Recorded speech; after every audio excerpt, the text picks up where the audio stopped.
আপনার জীবনে কখন ভালো সময় আসবে আর কখন খারাপ সময় আসবে বলতেই পারবেন না। কারণ কি জানেন, ভালো সময় আসলে খারাপটার জন্য ওয়েট করতে হবে আর খারাপ সময় আসলে ভালোটার জন্য ওয়েট করতে হবে। তো যাই হোক, আমি কেন এই কথাটা বললাম, কারণ আমি জয়পুরহাট আলতাদিঘি যাচ্ছিলাম, মানে আক্কেলপুর থেকে আমার নানি শাশুড়ি বাসা থেকে। ওইখানে যাওয়ার পথে তো আমরা সুন্দরভাবে রেডি হচ্ছিলাম, সুন্দর করে এমন ভাবে রেডি হচ্ছি যে চলে যাচ্ছি।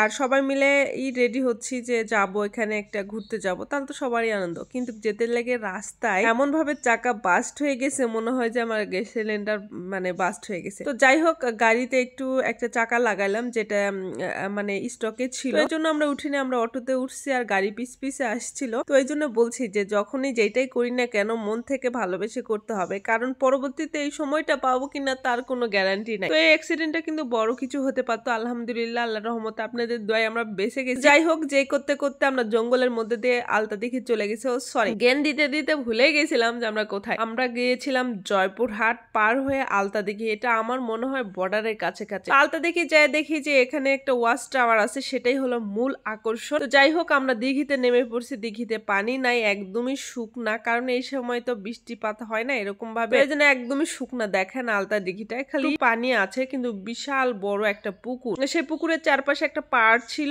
পাড়ের উপর দিয়ে আমরা হাঁটি হাঁটি করছিলাম সবাই মিলে। সবাইকে বলতেছিলাম আসলে কি জানেন, খারাপ সময় আসলে ভালো সময়টা অবশ্যই আসবে। সেই সময় যে আমরা চিন্তায় একদম পাগল হয়ে যাব, যে আমাদের মনে হয় আর যাওয়া হলো না এই সেই, তারপর আসলে তা না, সামনে আসলে ভালো কিছু আছে। তো আমরা যদি জীবনে বাধায় আসতো রাস্তাতে, হ্যাঁ আমরা এটা বুঝতাম যে জীবনে রাস্তায় বাধা এসছে, আমরা আর যাবো না। আসলে এটা না, ভাগ্যে যেটা আছে সেটা হবে। তো চলে এসেছি আমরা। ওমা, এসে দেখি যে এখানে প্রোগ্রাম হচ্ছে, মানে অনুষ্ঠান হচ্ছে। এটা কোনো স্কুল থেকে অনুষ্ঠান করছে এই আলতাদিঘিতে। অনুষ্ঠানে আমরা চলে গেলাম, কিন্তু সেভাবে সম্পূর্ণ অনুষ্ঠান শুরু হয় না। যাই হোক, তাও তো আমরা মেলা বা একটা অনুষ্ঠান উপভোগ করতে পারছি, তাই না? এখানে শুধু পুকুর দেখা না, এখানে একটা অনুষ্ঠানও দেখতেছিলাম। তো অনুষ্ঠানে অনেক সুন্দর সুন্দর গান হচ্ছিল। তো এদিকে দেখতেছি আরো, মানে আলতাদিঘির হলো মেন আকর্ষণ হলো ওই ওয়াচ টাওয়ারটা, আর হলো বড় বড় গাছ। আমার কাছে এটা বিদেশি গাছ নাকি মনে হচ্ছে, কারণ একদম সোজা এরকম গাছ কিন্তু আমাদের এলাকায় দেখা যায় না। তো আমি জঙ্গলের মধ্যে ঢুকে পড়ছি, মনে হয় বান্দরবনে চলে এসেছি, এরকম একটা ব্যাপার। কুয়াকাটা যাইও একটা জায়গায় গিয়েছিলাম, মানে গলাচিপা, এখানেও একটা এরকম জঙ্গলের মধ্যে ছিল, মনে হচ্ছে খাগড়াছড়ি চলে এসেছি। এদিকে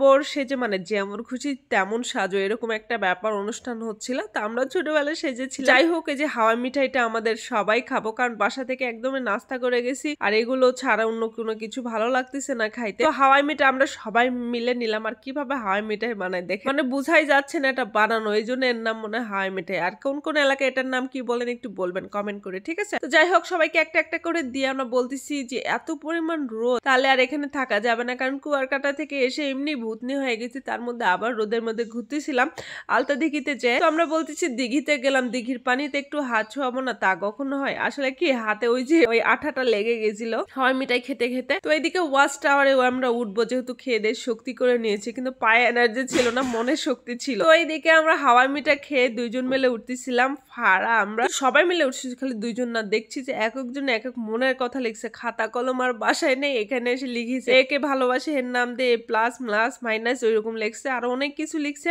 তো যাই হোক, আমার ফোনের এখানে চার্জ ছিল না, তো ফুল ভিডিও আমি দেখাইতে পারিনি ওয়াচ টাওয়ারে। যাই হোক, অনেক সুন্দরই জায়গা, যদি মনোরম পরিবেশ, শান্ত নিবিড় পরিবেশ চান তাহলে চলে যাবেন জয়পুরহাট আলতাদিঘিতে। তো আজকের ভিডিওটা এই পর্যন্ত। সবাই ভালো থাকবেন, সুস্থ থাকবেন, আল্লাহ হাফেজ, টাটা, বাই বাই।